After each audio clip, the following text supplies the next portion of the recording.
What's going on, everybody? Welcome to another episode of the Hash It Out podcast. I'm your boy Keenai with my boy Tony Tone here, What it do? and we've got a lot to talk about, so let's get into it.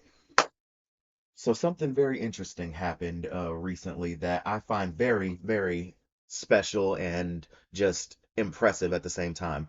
So, Eastern Michigan recently renamed their stadium to honor Max Crosby and his wife after a huge $1 million donation to the school for its athletic department. And I just want to talk about that a little bit and see how we feel about this. Because me personally, I feel like this is huge, especially for players. I feel like they're really starting to get their recognition more here lately. With NIL deals going on for college players, as well as this stadium name change for Eastern Michigan to honor one of their former alumni, three-time Pro Bowler Max Crosby. So, well, how do you feel about this? I honestly think it's a really good thing for Max Crosby because, like, it just goes to show that, when you kind of put everything out there and you really make a name for yourself and do all these great things, because the dude had a hell of a career at Eastern Michigan. I mean, the guy went on to get drafted. He's had a great NFL career. Dude's put up some really solid numbers. And overall, I think it's a really good thing because he's not only investing his money back into the place where he come from, where he felt like that's what gave him his start. He's also showing and paving the way kind of for future guys that can make that impact and be where they want to be, that hey, whatever you set your mind to, you can do it type deal. Oh yeah, and I definitely agree with the whole he put up some amazing stats because I mean I've got his stats right here. He finished his college career before being drafted with 162 total tackles, 41 of those tackles being for loss, 20 sacks, one interception, uh, one defensive touchdown, five pass deflections, four interceptions, and eight forced fumbles.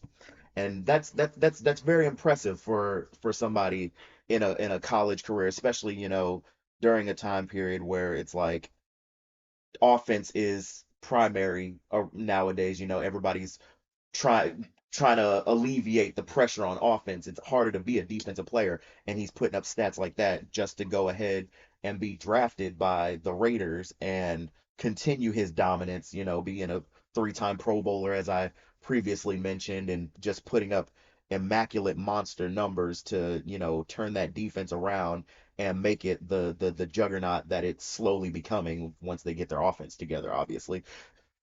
Yeah, I can agree with you on that. However, it's like I don't want to play devil's advocate here, but I'm gonna partially play devil's advocate to a degree because yes, the guy's had a great career, but I mean in college for him to put up those numbers, I think that just kind of goes to show who he is as a person because realistically he didn't play in that strong of a conference. No. I mean, it's Eastern Michigan we're talking about here. They haven't exactly been the cream of the crop, you know, Oh, in for recent sure. memory, Definitely. especially playing, like I said, in a weaker conference to where they're not a Power Five school.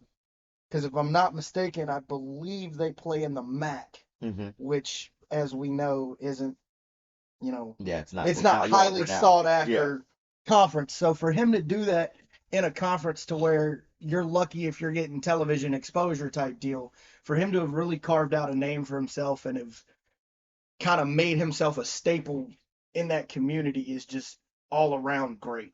Oh yeah, for Like, sure. For sure. I definitely agree with that, and I definitely respect that, they honored him and his wife by, renaming the stadium after them because it it it's a win-win all around. You've got your stadium named after a player that's currently in the NFL, carving out a great career, and depending on how his career goes, as long as, he doesn't have any falters or anything like that, you could literally claim that you might, be renaming your stadium after a future Hall of Famer, which just adds even more uh prestige to that name change and just adds to everything, which I do believe, Max Crosby does have the potential to be a Hall of Famer. I mean, he's already a three-time Pro Bowler. I mean, unfortunately, he hasn't had any time to play in the playoffs, really. The Raiders have been kind of rough and rugged when it comes to playoff chances or anything like that. But all in all, with the little bit of stuff that he has done in his career, I feel like he could be a potential Hall of Famer, a future Hall of Famer, and everything like that, which would just, like I said, add to just the honors of renaming the stadium after them and just adding to just the overall circumstances that are this topic. Yeah, here's another thing too. It wasn't just named after him. That was his old lady's alma mater too. She Hmm. played soccer there, so that's kind of paying homage to both of them. Like, how is it? Like, it's dope just knowing that, hey, not only your daddy who has carved himself out a really good career, but your mama as well played a part into that to where your family is now and forever always gonna Gonna be. have that prestige under your belt. Like, when this kid, because when their son grows up, man, they're gonna have a lot of weight on their shoulders because it's like, oh well, mommy and daddy had a stadium named after him. I got big shoes to Oh fill. yeah. To where I feel like that family's just breeding greatness, man. Oh yeah, for sure.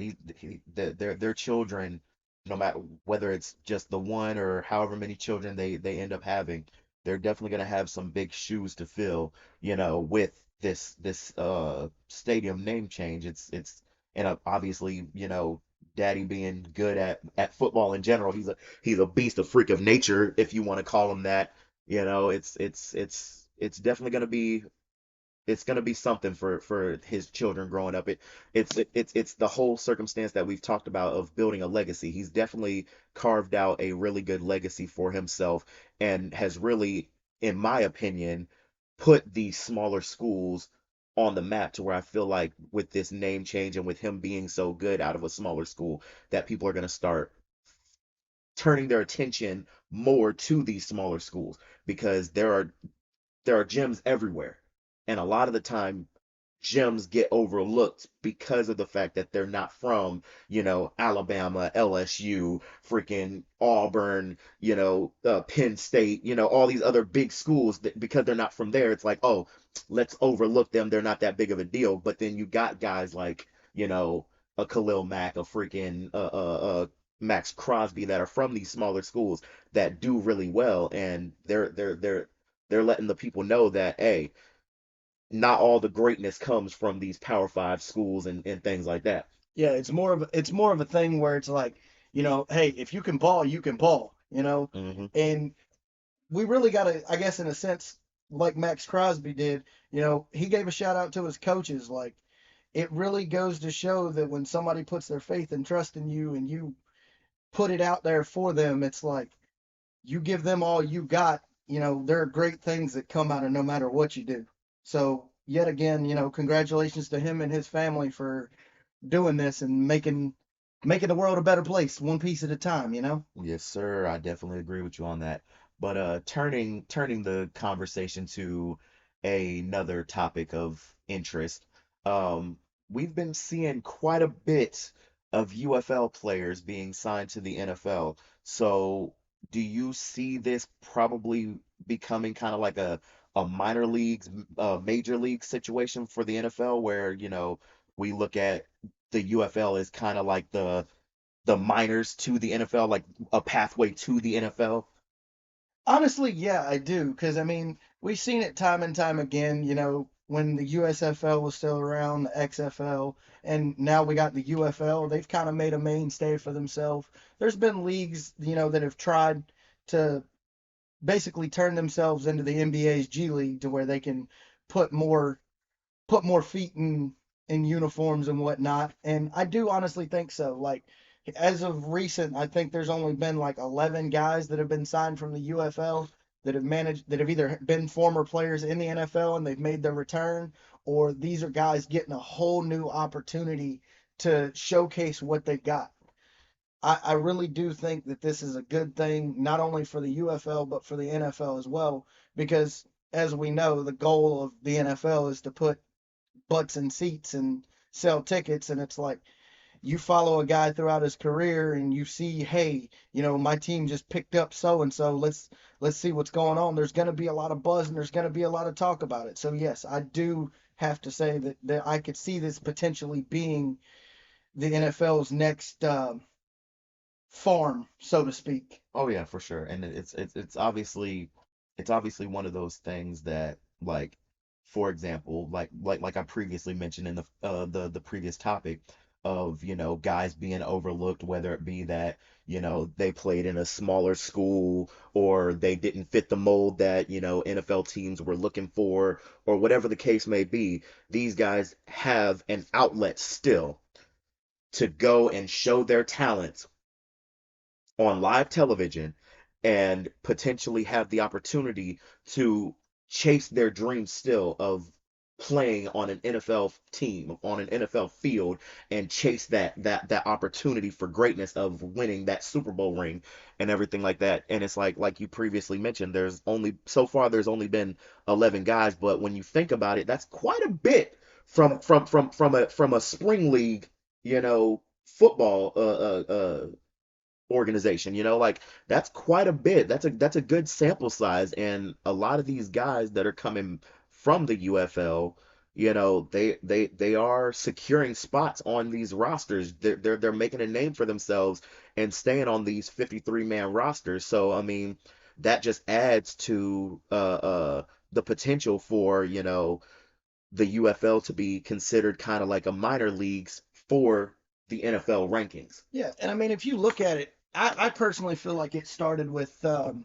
my boys signing Cavante Turpin from the USFL. Like, it goes to show that just because you didn't have the greatest path, like you didn't go through 3 4 years of college, you didn't win a national championship, or you went to a JUCO school or something like that, that you can't still chase your dreams and make what you want happen. Like, because Cavante Turpin, realistically, in the time that he's gotten with us, has just been a dog. And these new guys, whether they're former NFL players or these are guys just getting their footing, this is really going to make teams have to look at guys and their potential during the draft and stuff. Like, they're going to have to make a lot sounder decisions when it comes to picking up guys, because if they can easily just scoop up a couple guys from the UFL, bring them in on, league minimum contracts and still get the same production, if not more, then I think that shakes up the whole dynamic of the NFL in general. Oh yeah, for sure. I definitely agree with you on that. Like, it definitely adds an element of competitiveness, because now it makes it to where NFL players that do get drafted, or signed in free agency, like rookie free agency, or whatever, they have more to compete with, because now it's not just the guys that are in-house that you have to worry about. Now you have to worry about somebody from a whole other league balling out, impressing your bosses, and then they bring him in to potentially take your spot, to where it adds that extra element of either you want to be here or you don't. Because it's like, I mean, we've seen it. Plenty of guys with so much talent, they don't they don't give the extra effort that they should be, just because they know that they're not gonna, they're not losing their job. They ain't going nowhere, because I mean, who you gonna replace them with, you know? But when you add that, oh well, this Joe Schmo from the UFL could come in and steal your job now, it's like it pushes those players to do more to secure their spot, because now it makes it to where it was already, your spot wasn't guaranteed, but now your spot really isn't guaranteed, because an outsider can come in and steal your spot. Yeah. But that also puts a lot more pressure on these outside guys too, if you look at it from the flip side, because it's like these are guys that are still, chasing their dreams. They're still trying to make a name for themselves. They're seeing all these guys, like, for example, UDFAs and stuff like that, coming in and, balling out. James Robinson being the best example that I can think of off the top of my head in recent memory. UDFA went into Jacksonville and just completely balled out. It's like these guys are fighting day in and day out to keep what job they do have, and then just to make it to the NFL, it's like that's the cream of the crop right there for them. they're putting in just as much effort, if not more. So these guys that, don't have their jobs quote unquote secured, it's gonna have to make them work harder, and it's really gonna make the whole potential thing. You're gonna have to do a deeper dive into that because you're like, do I really want to spend money on this guy, or am I okay with bringing in some Joe Schmo off the street, like like a replacement, for example? Oh yeah. You know? Oh yeah. Oh yeah, for sure. I definitely agree with that. I think that this is a a huge turning point, you know, for the NFL and just football in general, because now it's not one of those things that you know, you have to be within the organization to get anywhere anymore. Like there's multiple different avenues to get to the NFL. Like you've got the Canadian Football League, you've got the UFL now, like you previously mentioned the XFL, you've got the USFL that made its return and has been doing fairly good so far, like there's so many different avenues to get to the NFL now that it's like you don't have to stress about, oh, well, I have to be good. I mean, you have to be good regardless because, I mean, if you're not doing what you're supposed to be doing, if you're not balling and putting up the stats and putting up highlights and everything like that, that'll impress these NFL teams, then obviously you're not going to be looked at. But you don't have to stress about, oh, I have to get drafted anymore like it used to be. Now it's what? Even if I don't get drafted, I could still ball and grind and just work my way back up to trying to find a spot away into the NFL. Oh yeah, wholeheartedly. I 100% agree with that. But I also feel like there's a downside to this Enlighten me. because if you think about it, we're gonna see guys get drafted.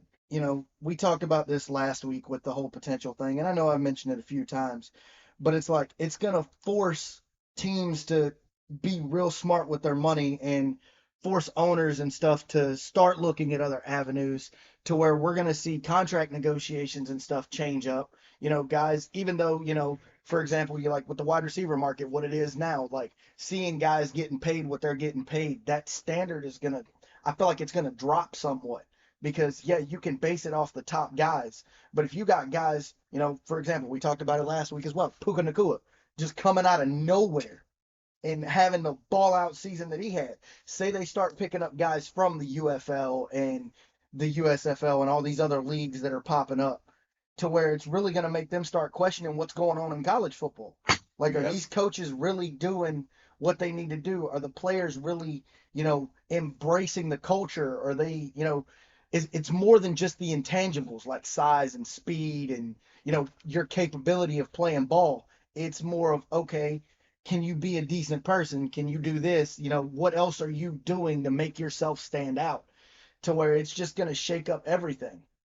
Oh yeah. I can get behind that. I can definitely see how that would, that could be the case and everything like that. And honestly, I personally don't like that could be a downside if you want to say, but I also think that it could be an upside in the sense of there's nothing wrong with a shakeup. Honestly, I mean, we've had this conversation, outside of the podcast where it's like I feel like, the NFL needs to have a little bit of a shakeup, a little bit of something different, to try and like add extra talent and add, potential prospects that could be future Hall of Famers and things like that because I personally feel like there's a lot of guys that weren't given opportunities that could have panned out beautifully, but we now it makes it to where you can't just focus on the big schools anymore. You can't focus on,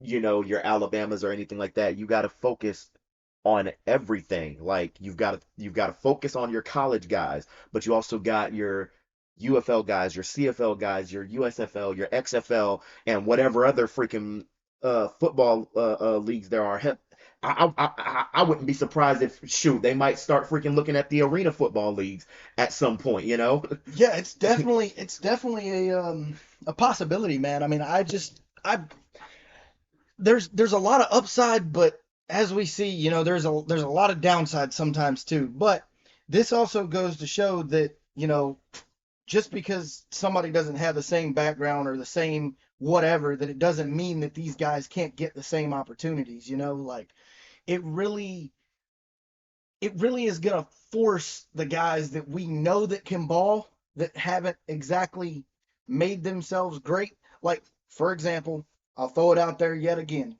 Daniel Jones. Oh boy. I'm going to throw it out there because it makes sense. Like, the guy's balled, the guy's earned his money.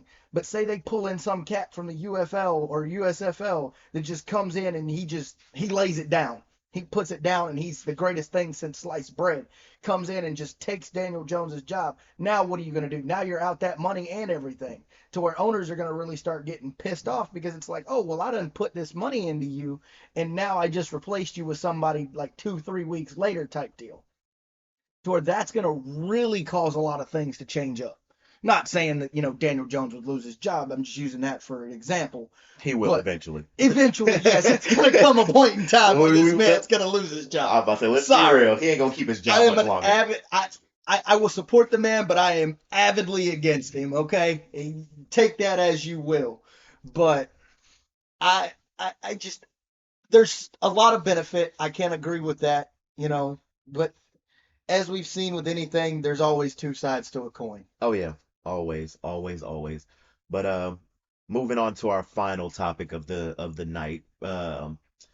I want to give I want to talk about Jordan Love. Obviously, he's somebody that prior to last season, he didn't really get much recognition. He didn't really get much playing time, obviously, because you have your Aaron Rodgers in the world that make it to where it's not going to be easy for you to get any playing time unless he gets hurt. But after last season, his first year actually being the full-time starter, I see that he there's something special with him. There's something special. Like you went from riding the bench pretty much for the last couple of years of your career to being named the starter after your mentor got traded to another team and everything like that. And you just came out and balled. I mean, the man put up over 4,000 yards passing and put up amazing stats. I don't know them off the top of my head right now, but he put up an amazing season. And I just want to see how you feel about, contract negotiations coming up for this man, because obviously his contract is coming to an end. Oh yeah, he's definitely kind of put himself in the conversation for getting, I wouldn't say top tier money, of course, because I mean the guy's good. He finished damn near top five in all categories this past season. Putting up 4,100 yards, 32 touchdowns, 11 picks, averaged a ridiculous amount of yards per game. I think he had, what was it? I got his numbers pulled up right here. He averaged 244. I mean, that's not bad, but that's damn near 300 yards a game. And when you look at it, back to last week's conversation, it's like there are a lot of teams that don't have number one guys. And unfortunately, the Packers are one of those teams. And I mean, Jordan Love even came out himself and said it, that they don't have a number one receiver. Hmm. So for him to be able to throw together a stat line like that with a bunch of ragtag guys that are kind of coming in and trying to get their footing, I feel like the ceiling for this guy is just, through the roof. Like the sky's the limit for this guy. Oh yeah, I definitely agree with you because honestly, I'm gonna be real with you. When the season first started, and obviously we all knew that Jordan Love was gonna be the starter because I mean, who else do the Packers honestly have? It's like I had my reserves about it. I was like, oh, this man, hasn't really had much playing time. He hasn't really proven himself. Like I feel like he's not gonna do too hot. But to see him put up the stat line that he did last season, he led the Packers to the playoffs where he beat your boy, unfortunately. Like I hate to say it, Look, I'm but not he even gonna beat your get into boy. that, man. Look, we were rough last season. We went into that game with a chip on our shoulder. It was what it was. I will give the guy his credit. Was I happy about it? Hell no, I wasn't. But I'll give the guy his credit. For his first year as a full-time starter, he did really damn well, especially especially when you look at his stats. The first 2 years he was playing, he put up a combined maybe 600 yards, and he went even with a 1-to-1 for touchdowns and interceptions. Like the dude did, we saw a very small sample size of him. Now, this can also play into with him getting contract negotiations. Are the Packers really going to throw that top tier money at him? Seeing as how we have only gotten that 1 year of a sample size from him. Because just because a guy balls out 1 year doesn't mean that the next 5, 6 years is gonna be, the end all be all for this organization. Oh yeah, I agree with you on that, but at the same time, the one argument that I will make as far as when it comes to the Packers is that they've they've been pretty good these last couple decades of, developing quarterbacks. I mean, heck, it started with Brett Favre, the man came in from the Falcons, won them a Super Bowl, obviously had Aaron Rodgers sit behind him for three years as a mentee type deal and everything like that. And then as soon as Brett Favre left to freaking go play for the Vikings and everything like that, and Aaron Rodgers stepped up to the plate. Aaron Rodgers was goated. He was that dude. His accuracy was on point. He was putting up amazing stats. He won them a Super Bowl. And just for them to draft Jordan Love, and like I said, I had my reserves about it at first, but pulling the same thing that they pulled with Brett Favre and Aaron Rodgers, Jordan Love, sat behind Aaron Rodgers as a mentee, watching, learning, taking in all the information that he can, to where who's to say that even though, yes, this is only 1 year that he's balled out or whatever, who's to say that he doesn't pull the same thing as an Aaron Rodgers and go on to have an amazing career, Hall of Fame career, win them another Super Bowl, to where you could say they'll be able to say that, they had three quarterbacks that not only won them a Super Bowl, but also had Hall of Fame careers and become Hall of Famers. Like I just feel like the Packers might be onto something. Like they have a formula that's working for them, and we'll see how it goes with Jordan Love come this upcoming season. Yeah, but I kind of have to have a little bit of reserve still when it comes to Jordan Love, based off the fact that we've only seen one season. And yes, we saw, the Brett Favre into the Aaron Rodgers era, and now the Aaron Rodgers era turning into the Jordan Love era. Now Mhm. it's like we're just there was so much potential there that, like with Aaron Rodgers, like the fact that during his tenure with the Packers, he only won them one Super Bowl Mhm.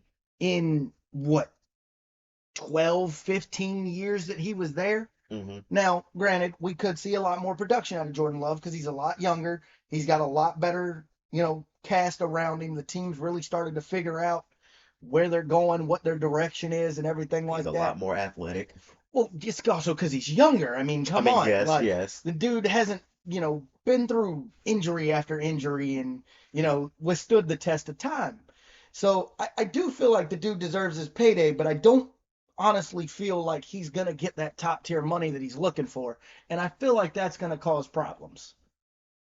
I realistically feel like his contract is going to depend on how he does this upcoming season. If he can repeat what he did or do better than what he did last season, then I feel like they probably will give him top tier money. But if he has a regression of any kind, like let's just say he goes from 4,000 yards to only 2,000, then I feel like at that point you kind of give him what he's worth, to where it's like you're not bottom of the food chain, bad, but you're also not top tier either, but if you can sit there and continue that success that you had last season, I feel like they probably will sit there and be generous enough to give them top tier money, only for the simple fact that, I mean, if you don't give him the money, who do you pay? Yeah, Because I they mean, there's really no. don't have anybody to Yeah, back him right, up right, right right, now. exactly. Because they don't have anybody to back him up. Not only that, but we know in the draft that it's hit or miss with draft prospects. I mean, you know, especially when it comes to quarterbacks. Quarterbacks are definitely a hit or miss. And we had that conversation on the last episode of, That boy Josh Rosen. man, we ain't even gonna get on to Josh Rosen, man. But Don't, yes, it does. I do have to agree with you on that. It does really play into how he plays this season because I wouldn't necessarily say this is a make or break for him because with the small sample size that we've seen from him, it's like we've only seen a season worth of play from him. mhm. It's not like we have multiple seasons. We can't go back into the archives and be like, oh, well, in 2022 he did this, and then 23 he did this, and we should expect this upcoming season because we really don't know what to expect from him. Yeah, that is true. That is very true. I mean, I have high hopes for him because obviously he did turn around and just pretty much in a sense get thrown in the fire, and this man thrived, he didn't back down, he didn't break under the pressure. He showed that, hey, I'm here to make a name for myself. I'm here to show you that I'm that dude and everything like that. And I personally feel like he did that, especially since he doesn't have a for sure number one receiver. Like, I mean, he has good receivers. Like, don't get me wrong, but he ain't got like a Julio Jones in his prime or Antonio Brown in his prime or a Devontae Adams or a D Hop or anything like that. He doesn't have like that one dude that puts fear in the hearts of defenses. So it's like I personally feel like with even with that being the case and him putting up the numbers and everything like that, he deserves his flowers. He deserves his flowers. He deserves his round of applause. He deserves all of everything that he gets. And if he does continue that success, that dominance this season or whatever, I I have no problem with seeing him getting paid, fairly well for his efforts. Yeah, wholeheartedly. I can definitely get with that. But, I mean, he doesn't have a true number one, like your Julios or your D Hops. But I mean, he does have pretty solid targets, especially with Christian Watson and Romeo Dubs, kind of coming into themselves and really making the best of what they've got there. Because realistically, it ain't all cakewalk for them either. I think it's that whole team. They've lost a lot of pieces over the years. There's been a lot of changing of faces and everything. So I'm really excited to see what the guy can do. I mean, I feel like I need to see more from him before I can wholeheartedly be sold on whether or not this guy's going to get his bag or not. Oh yeah. That's just me personally. Oh yeah. Oh yeah. For sure. Like obviously only time will tell how this plays out and how things go for him. Obviously, I'm rooting for the guy. I'm hoping that, he gets everything that he deserves and that he thrives and everything like that, because that's all we're about here. We want to see everybody thrive and be able to take care of themselves and their families and all that good stuff. But with that being said, that's the end of this episode. That's all we've got for you today. We will catch you guys on the next one. Deuces. Peace.